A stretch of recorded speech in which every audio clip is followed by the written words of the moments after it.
The rain drummed relentlessly against the windshield as Emily squinted through the blur. The highway stretched out ahead, a ribbon of darkness punctuated by the occasional gleam of headlights. She had always loved driving in the rain. It was peaceful, almost meditative, but tonight felt different. There was an edge in the air, a sense of foreboding she couldn't shake.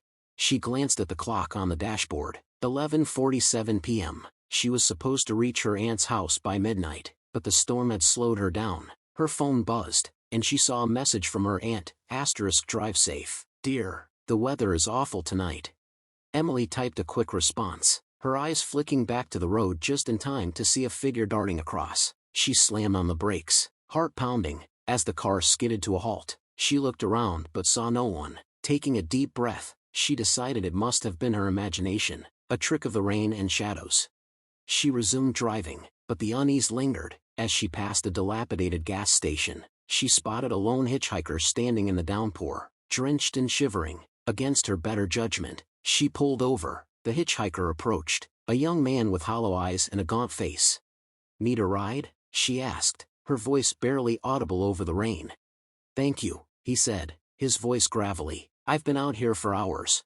As he settled into the passenger seat, Emily noticed his clothes were torn and dirty. He introduced himself as Tom and explained he had been hiking when the storm hit, leaving him stranded.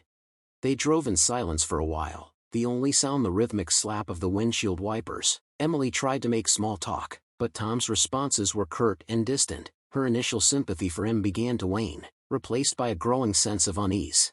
Suddenly, Tom turned to her, his eyes intense. "Do you believe in ghosts?" The question caught her off guard. "I'm not sure," she replied cautiously. "Why do you ask?" Tom's gaze remained fixed on her. "Because sometimes, the dead don't stay dead." A chill ran down Emily's spine. She forced a laugh, trying to lighten the mood. "Are you trying to scare me?" Tom didn't smile, just telling the truth. Emily's grip on the steering wheel tightened. The road ahead seemed to stretch endlessly, the rain a constant barrage. She glanced at Tom, who was now staring out the window, his expression unreadable. As they neared a bend in the road, the car's headlights flickered. Emily's heart skipped a beat. The lights dimmed, then went out completely, plunging them into darkness. She struggled to control the car as it veered off the road, skidding to a stop in a muddy ditch. "Great," she muttered, trying to restart the engine. It sputtered but refused to turn over. Tom remained eerily calm. "Looks like we're stuck." Emily's frustration turned to fear. She didn't want to be stranded here, in the middle of nowhere, with a stranger who talked about ghosts. She grabbed her phone to call for help, but there was no signal. "We should find shelter," Tom suggested. "There's an old house not far from here. We can wait out the storm." Emily hesitated but realized she had little choice. They left the car and trudged through the rain, the mud sucking at their feet. After what felt like an eternity, they reached a decrepit house, its windows dark and empty. The door creaked open, revealing a musty interior.